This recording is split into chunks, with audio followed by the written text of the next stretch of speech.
नमस्कार, मैं हूं आपके साथ गौरव राजेंद्र। बुलेटिन की शुरुआत करते हैं। हरियाणा निवास में अंतर्राष्ट्रीय गीता महोत्सव को लेकर सीएम मनोहर लाल ने पीसी की और पीसी में स्वामी ज्ञानानंद जी महाराज जी मौजूद रहे। इस दौरान सीएम ने अंतर्राष्ट्रीय गीता महोत्सव को लेकर जानकारी दी। सीएम ने बताया कि 19 नवंबर से गीता महोत्सव का शुभारंभ होगा, जो 6 दिसंबर तक चलेगा। महोत्सव का उद्घाटन राष्ट्रपति द्रौपदी मुर्मू करेंगे।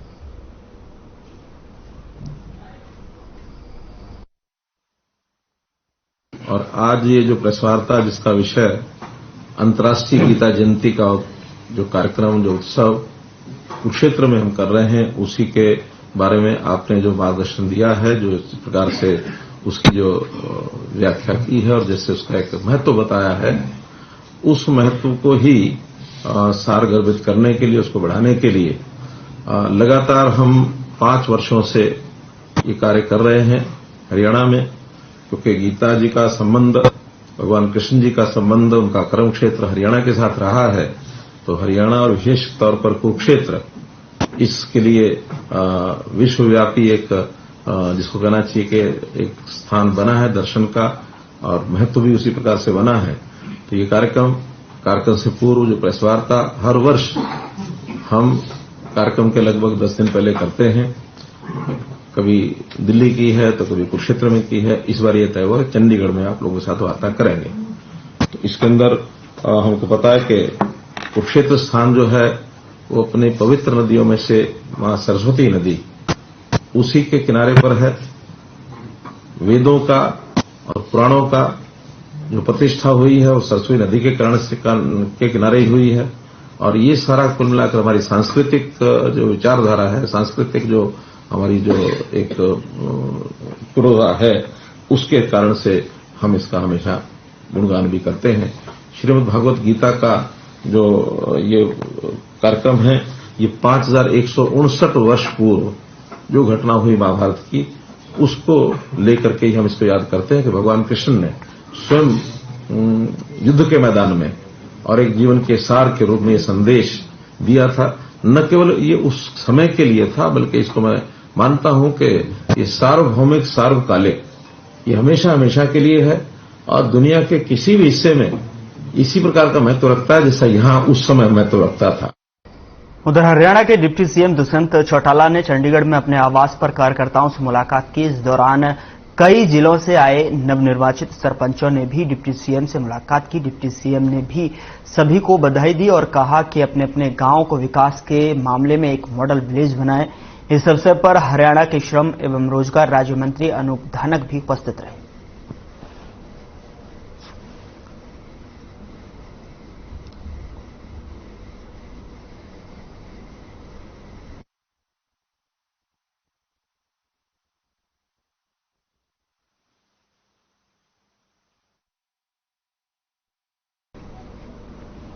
हरियाणा सरकार ने लापता लोगों के लिए एसओपी तैयार की है, जिसके बारे में जानकारी देते हुए हरियाणा के गृह मंत्री ने बताया कि हमारे सामने यह भी एक बड़ी समस्या आती थी। लापता लोगों के लिए अलग अलग टीमें बनाई हैं, जिसका अच्छा नतीजा भी आया है और बहुत अच्छी मात्रा में लोगों को रिकवर भी किया गया है और बच्चों को उनके मां बाप से भी मिलाया है। पूर्व मुख्यमंत्री भूपेंद्र सिंह हुड्डा की ओर से दिए गए बयान का जवाब देते हुए गृह मंत्री अनिल विज ने कहा कि हुड्डा साहब बताएं कौन सी घोटाला हुआ है, और आगे कहा कि विपक्ष को बोलने का अधिकार है, लेकिन इसका मतलब यह तो नहीं कि कुछ भी बोलेंगे। साथ ही दिल्ली के मुख्यमंत्री अरविंद केजरीवाल पर भी निशाना साधते हुए कहा कि लोग दिल्ली को केजरीवाल मुक्त बनाना चाहते हैं।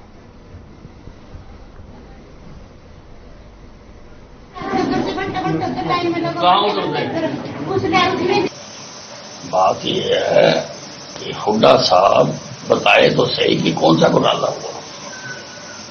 सिर्फ ऐसे ठीक है कि विपक्ष को बोलने का अधिकार है, देश में प्रजातंत्र है, पर इसका मतलब ये तो नहीं है कि जो मर्जी बोली जाओ। आप बताओ कौन सा घोटाला हुआ है, और जहां अगर कोई कहीं गलती हुई है तो उसकी कार्रवाई नहीं हुई, जहां में फिर कांग्रेस के घोटाला। उधर यमुनानगर में प्रदेश के शिक्षा एवं पर्यावरण मंत्री कमलपाल गुर्जर ने जनता दरबार लगाकर आयोजन किया। जनता दरबार में बड़ी संख्या में लोगों ने शिकायत की। जनता दरबार में प्रदेश के शिक्षा एवं पर्यावरण मंत्री ने लोगों की समस्याएं सुनी। जनता दरबार में अधिकतर समस्याएं बिजली, सड़कों, यातायात से संबंधित रही। लोगों की समस्या सुनने के बाद मंत्री कमलपाल गुर्जर ने अधिकारियों को समस्याओं का समाधान करने के निर्देश दिए।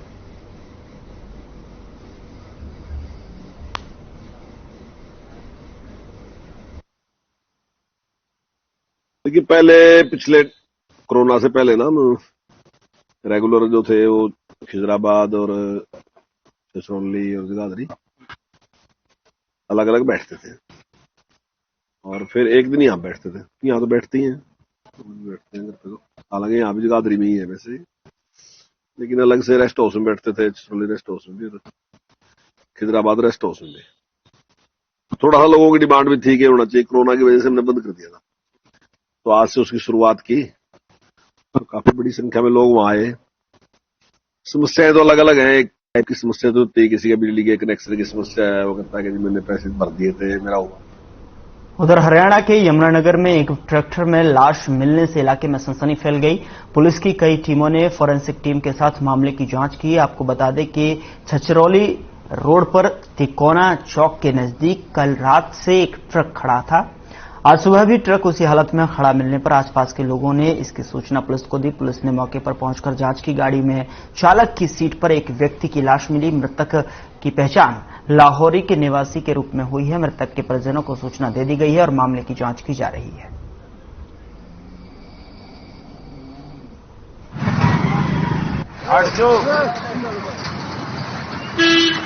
फोन मिला गया था 11 बजे बात हुई थी लास्ट बात। उसके बाद फोन उठाया फिर तो सुबह मुझे उसका मुंशी फोन कराई इसके, उस पर लोकेशन दे व्यक्ति की, फिर उसके बंदे के लाए बैठ पड़ा। तो क्या बिन बताए घर से चले गए थे कहीं काम से? रोज जाते थे, काम कर रहे थे यहीं पे, रोज गड्डी चलाते हैं। आज थाना में सूचना मिली थी, एक ट्रक में बॉडी मिली है, बॉडी पड़ी है, तो सूचना पर हम यहाँ पे आए थे। ट्रक में देखा एक आदमी जिसका नाम ओमवीर, पिता का नाम मंगतराम, वासी गांव लोहरीवाड़ा, थाना बुढ़िया, जिला नगर उसका नाम मालूम हुआ है। इसके लिए एफएसएल टीम बुलवाई गई है। एफएसएल टीम ने हम मौके का मुआयना किया और बॉडी उतरवा दी है। बॉडी को अब लेकर हॉस्पिटल जाएंगे, जो कानूनी कार्रवाई बढ़ेगी वो की।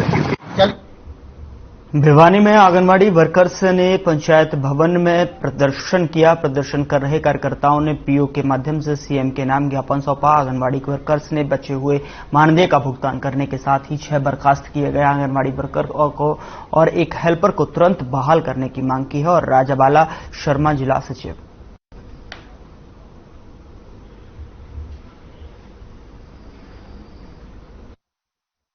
हम अपनी मांगों को पूरी करवाने के लिए जो सरकार ने अभी तक पूरी नहीं की है, उनका पूरा करने के लिए हमने आज प्रदर्शन किया।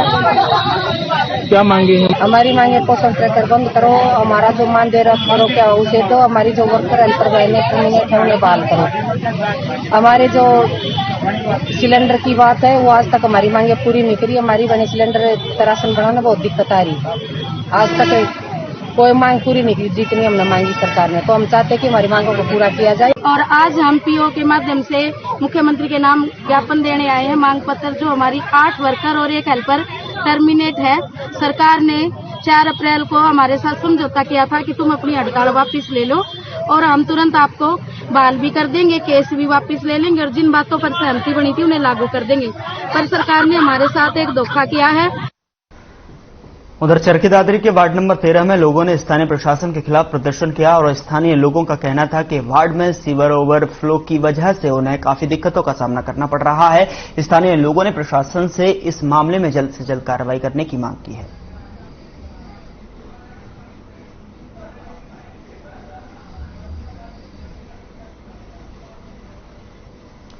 वार्ड नंबर 13 का ये मामला है। तस्वीरें आपके सामने स्क्रीन पर चरखी दादरी से, जहां पर सीवर ओवरफ्लो होने की वजह से देखिए किस तरीके से पानी जो है घरों के बाहर जमा हो गया और लोगों को काफी मशक्कत करनी पड़ रही है यहां से निकलने के लिए।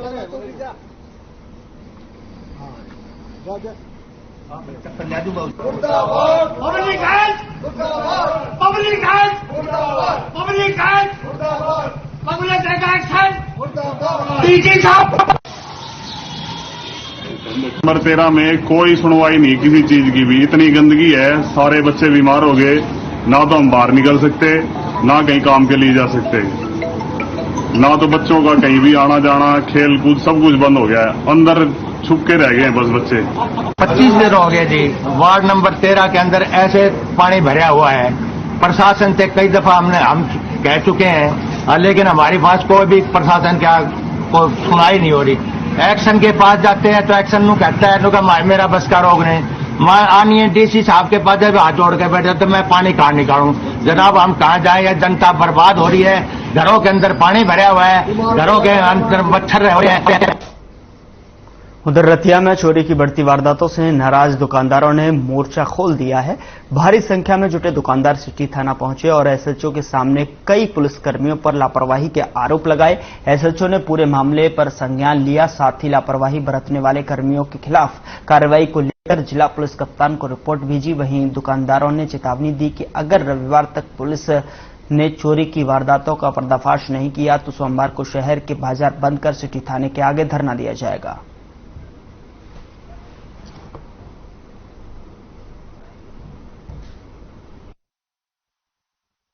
ये तो प्रशासन की और सरकार की कमजोरी का नतीजा है। सरकार भी कमजोर है, प्रशासन भी कमजोर है। फिर अब क्या हुआ? इतने एक दुकान में 6-6 दुकानों के ताले टूटे, सरेआम दुकान के आगे गोलियां चली, जान से मारने की धमकी, फिरौती भी मांगी जा रही है। पुलिस की लापरवाही, ये पुलिस की और प्रशासन की और सरकार की। ना तो प्रशासन उतना एक्टिव है, ना सरकार इसके ऊपर प्रशासन को टाइट करती है। प्रशासन कोई साथ नहीं दे रहा शहर का, और हम तो ये कहेंगे प्रशासन उनके साथ मिला हुआ है। इस पर ऊपर से कोई कार्रवाई हो तो जाके बात। शहरवासी लगातार परेशान, शहर वाले परेशान है, रोज काम धंधे छोड़ के आ नहीं सकते। इनको ही हमारी लूप होल है, भी आते तो है नहीं कोई। फिर अब फैसला क्या लिया आपने? फैसला तो बस सोमवार तक का इन्होंने टाइम मांगा है हमारे से, पुलिस वालों ने। उसके बाद धरना करेंगे। सारे समूह पंचायत इकट्ठी होगी हमारी, जितने भी हमारे धार्मिक संस्थान है। कारण चोरियां हो रही हैं जी, रात को 6-6 दुकानों की इकट्ठी, पुलिस कोई कार्रवाई नहीं कर रही, इसीलिए इकट्ठे हुए थे। उन्होंने सोमवार का टाइम दिया था एसएचओ साहब ने, अब 1 हफ्ते का टाइम और मांगा है। 1 हफ्ते का? 1 हफ्ते का। अगले सोमवार को 10 बजे यहाँ थाने में फिर आएंगे। ये सरकार को देखना चाहिए। हरियाणा में वैसे तो हर एक जगह ही हो रहा है, रतिया नहीं एकला। तो कुछ तो यहाँ स्टाफ की कमी है, और कुछ इतनी गुंडागर्दी तो पहले कभी देखी नहीं हमने कि शरेआम फिरौतियां मांगी जा रही हैं और गोलियां चल रही हैं, ठेकों पे डकैती हो रही है, मोटरसाइकिल बाइक छीनने जा रहे हैं शरेआम। तो प्रशासन की कमी है। अब सोमवार तक का समय मांगा है? सोमवार का समय मांगा है। उसके बाद नहीं तो धरना तो प्रदर्शन करेंगे शहरवासियों के साथ मिलकर। और मैं शहरवासियों को ये एक अपील करना चाहता हूँ कि मेरे हाथ जोड़ के एक रिक्वेस्ट है कि चलो कुछ अपनी भी फर्ज बनता है कि चौकीदार वगैरह रखे, अपना इतना सा सामान दुकानों में बड़ा महंगा है। जो सस्पेक्टेड है उनको चेक किया जा रहा है, शीघ्र इस चोरी का हमें ट्रैक आउट कर देंगे। और आगे अभी गश्त वगैरह, नाके वगैरह सस्पेक्टेड व्हीकलों से भी कुछ चेक लग रही है। इसमें कुछ ये भी बताया जा रहा है कि लापरवाही कर्मचारियों की बताई जा रही है, उसको लेकर कोई कार्रवाई भी किया आज आपने? एक गुरपाल एससी है, उसके खिलाफ कुछ कंप्लेंट्स आई थी शहर के लोगों को। उन्होंने डिमांड की थी कि इसको यहाँ से ट्रांसफर किया जाए और सस्पेंड किया जाए, जिसके ऊपर संज्ञान लिया गया है, आगामी कार्रवाई की जा रही है। उधर यातायात सुचारू रूप से चल सके इसके लिए रात्रि के समय शहर के चौराहों पर लाइट का होना अत्यावश्यक है। लेकिन बात अगर नारनौल की करें तो यहां काफी लंबे समय से मुख्य चौराहों पर लाइट दिखाई नहीं दे रही है, जिसके चलते काफी बार जाम की स्थिति बन जाती है और दुर्घटना होने का भी भय हमेशा बना रहता है। इस दौरान महावीर चौक पर तैनात यातायात पुलिस इंचार्ज सत्यनारायण से जब बात की गई तो उन्होंने बताया कि तकरीबन पिछले 4 वर्ष से नारनौल में कहीं ट्रैफिक लाइट नहीं है। हालांकि पहले यातायात लाइट लगाई गई थी, लेकिन लंबे समय से वह बंद पड़ी है। वहीं पूरे मामले को लेकर नगर परिषद अधिकारियों ने बताया कि यातायात लाइट के लिए तकरीबन 31 लाख रुपए का बजट पास हो चुका है। जल्द ही टेंडर कर ट्रैफिक लाइटें लगाई जाएंगी ताकि आम जनता को किसी प्रकार की समस्या ना हो।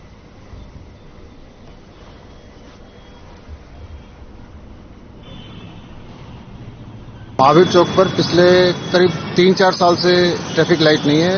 पिछले 2 साल के आसपास से मैं यहाँ as a SHO traffic posted हूँ। हम कई बार नगर पालिका को लिख चुके हैं, लेकिन यहाँ पे ट्रैफिक लाइटें जो पहले थी वो टूट चुकी हैं बिल्कुल, सिर्फ एक पोल बचा हुआ है। इसके लिए हमें कई बार जाम में मशक्कत करनी पड़ती है, हमें ज़्यादा ट्रैफिक पुलिसकर्मी यहाँ लगाने पड़ते हैं, क्योंकि ये शहर का मुख्य चौराहा है जहाँ से जिला के सभी ऑफिस और मुख्य बाजार यहीं पे स्थापित हैं। महावीर चौक पे, हीरो होंडा चौक पे और महर्षि दयानंद चौक पे हमने ट्रैफिक लाइट का प्रपोजल रखा हुआ था। इसमें हमने एस्टीमेट बना के अप्रूवल भी ले ली है, जो कि लगभग 31,26,000 रुपए की इसकी कॉस्टिंग है और जल्दी हम टेंडर करके ट्रैफिक लाइट लगाएंगे नेक्स्ट 3 मंथ में लगभग।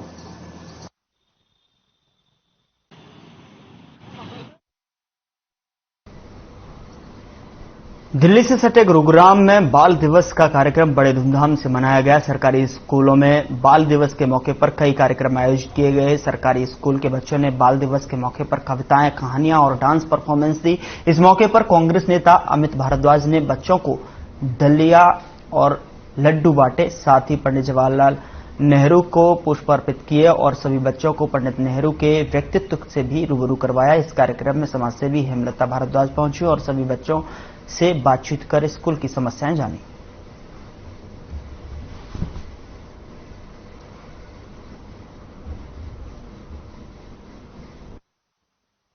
देखिए, बच्चे मुझे बहुत प्यारे हैं, इसी वजह से मैंने ये जो अपना अध्यापिका का जो प्रोफेशन है इसको मैंने चूज किया था और मुझे पढ़ाने का बहुत शौक था, इसी वजह से मैंने इस प्रोफेशन को चूज किया था।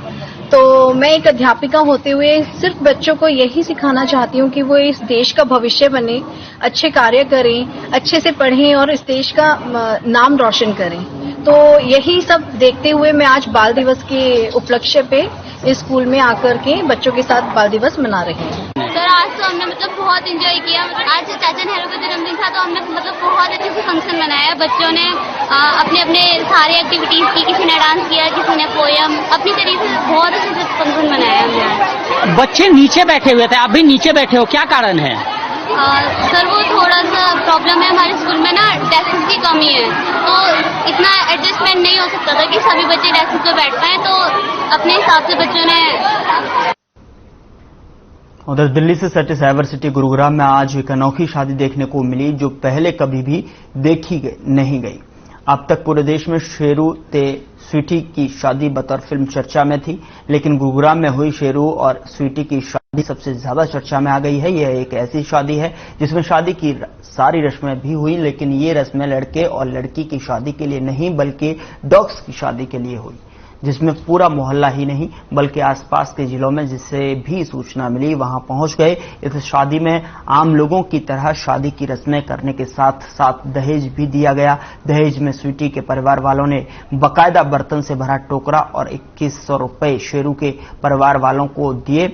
इसके साथ ही दोनों पक्षों की ओर से आए मामा और उनके परिवार ने बतौर रस्मों रिवाज के अनुसार भात भी भरा। बता दें कि गुरुग्राम के न्यू पालम बिहार एरिया में एक दंपत्ति ने 3 साल पहले एक फीमेल स्ट्रे डॉग को गोद लिया था। उसके बच्चे न होने के कारण उन्होंने इस फीमेल डॉग को अपनी बेटी बना लिया और उसका नाम स्वीटी रख दिया। जिस वक्त स्वीटी की गोद लिया गया उसकी टांग टूटी हुई थी, जिसके बाद दंपत्ति ने उनका इलाज करवाया। इसी तरह एक अन्य दंपत्ति ने भी शेरू को पाला था। दोनों ने मिलकर पिछले दिनों शेरू और स्वीटी की शादी तय कर दी और बारात का दिन 13 नवंबर तय किया गया। मोहल्ले वालों को निमंत्रण भी दिया। इसके लिए बाकायदा कार्ड भी प्रिंट करवाए गए थे। करीब 100 कार्ड लोगों को बनते गए और बाकी लोगों को व्हाट्सएप मैसेज कर निमंत्रण भेजा गया।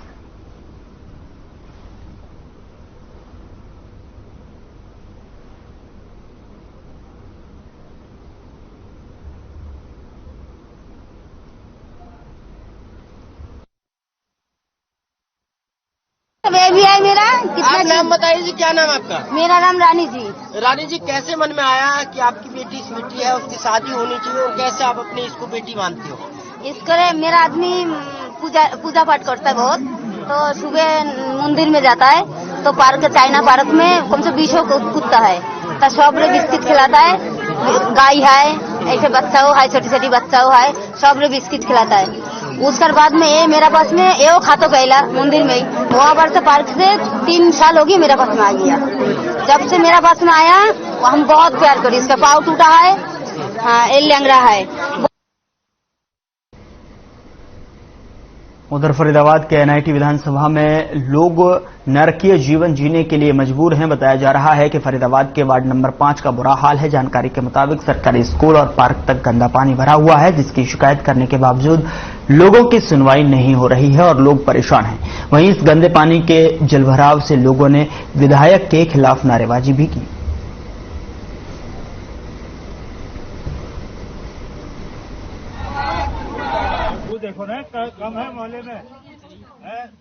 प्रशासन को कई बार बोल चुके हैं, सारा उठाए, वीडियो करा के भेजा है और सभी तरह, लेकिन कोई सुनवाई नहीं है। करीब 15 दिन से पानी की सप्लाई बंद है। कहने पर एक छोटी सी मोटर है, उसको चलाया जाता है, केवल पाइप में पानी भरा जाता है, लेकिन सप्लाई नहीं है। तो पानी बंद है और ये पानी की ये बहुत बड़ी समस्या नहीं है। लेकिन प्रशासन से जब बात की कि मोटर सड़ गई, खराब होगी, सर मोटर नहीं डल चुकी है, केवल एक 5500 का 6000 रुपया का एक स्टार्टर लगना है, उसको लगाने के लिए पैसे नहीं। बहुत ज्यादा मच्छर खाते हैं और पानी भरा हुआ, बहुत ज्यादा गंदगी हो रही है यहाँ पे, परेशानी हो रही है, बहुत बदबू आ रही है हमें। कूड़ा भी बहुत लोग फेंक के जा रहे हैं और आगे पीछे बहुत ज्यादा पानी भरा, आने जाने की कोई सुविधा नहीं है। आगे पीछे घूमने के लिए जाए तो कोई कहीं नहीं जा सकता। स्कूल की स्थिति तो ये जी, बच्चे पढ़ने ही नहीं आ पा रहे हैं। 5वीं तक का स्कूल है, बट एक भी टीचर और एक भी बच्चा जाएगा कहाँ से, जाने के लिए कोई रास्ता ही नहीं है। ये स्कूल का गेट है, आप खुद ही देखिए। यहाँ पे कोई हादसा हो जाए तो उसके बाद कोई आएगा तो शायद ये साफ सफाई करवाएगा और उसके बाद बच्चे जा पाएंगे। अभी तो कोई भी बच्चा यहाँ पे आ ही नहीं पा रहा। उधर ग्रेटर फरीदाबाद के मनुस्मृति स्कूल में बाल दिवस पर साहित्यिक उत्सव पिटारा 2022 का आयोजन किया गया। इस मौके पर कई राष्ट्रीय व अंतर्राष्ट्रीय स्तर के कहानीकारों ने शिरकत की। इन कलाकारों ने बच्चों को अलग अलग अंदाज में कहानियां सुनाई। कार्यक्रम में विधायक राजेश नागर, फरीदाबाद के विधायक नरेंद्र गुप्ता, सिद्धार्थ कौल ने भी शिरकत की। इस कार्यक्रम में जर्सी फिल्म के बाल कलाकार रोनित कामरा ने भी शिरकत की। बच्चों के लिए आयोजित इस कार्यक्रम में बुक स्टॉल्स भी लगाए गए। कार्यक्रम में उपस्थित लोगों को संबोधित करते हुए विधायक राजेश नागर ने कहा कि स्कूल का प्रयास बेहद सराहनीय है। मोबाइल व इंटरनेट के जमाने में भी कहानियों और किताबों के प्रति बच्चों की रुचि कायम रखना सराहनीय पहल है।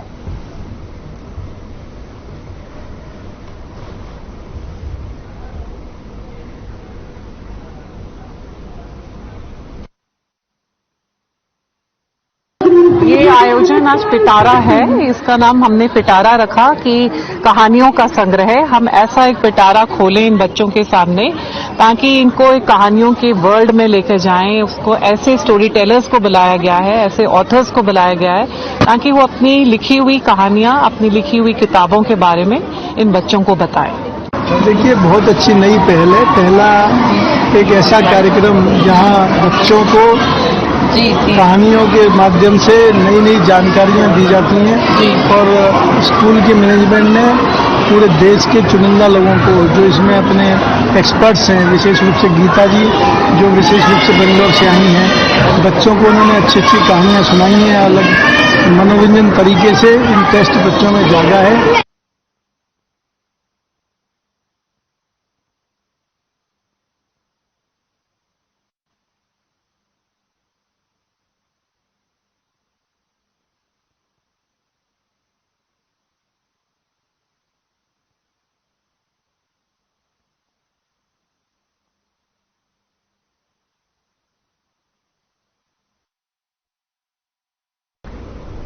कहते हैं कि अगर आप में काबिलियत है तो फिर आप किसी भी उम्र में कामयाबी हासिल कर सकते हैं। कुछ ऐसा ही कर दिखाया है सोनीपत के अर्नव धमीजा ने, जहां पर महज 11 साल की उम्र में अर्नव ने 50 से ज्यादा विज्ञापनों में काम कर दिखाया है। अर्नव की सफलता से उनके परिजन काफी खुश हैं।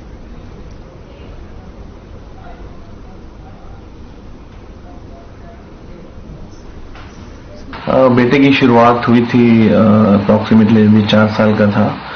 यहाँ सोनीपत में गुरदासमान नाइट हुई थी, तो उसमें बेटे ने एक छोटा सा परफॉर्मेंस दिया था, जिसको देखने के बाद का हमने फेसबुक पे शेयर किया तो काफी रिव्यूज अच्छे आए और काफी जो हमारे फ्रेंड सर्कल में है वहां से कॉल आई कि आप इसको मॉडलिंग में ट्राई कराएं।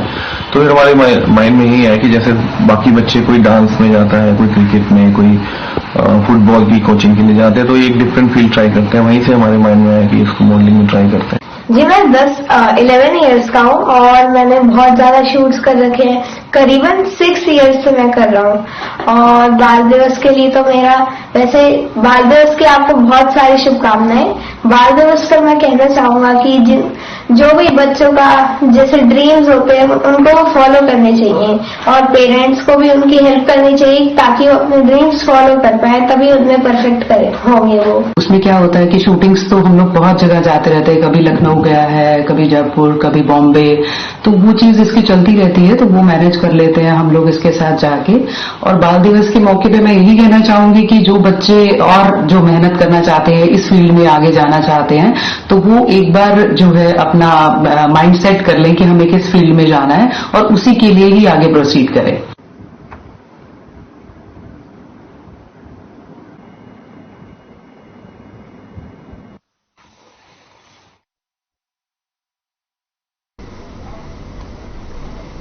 फिलहाल बुलेटिन में इतना ही। नमस्कार।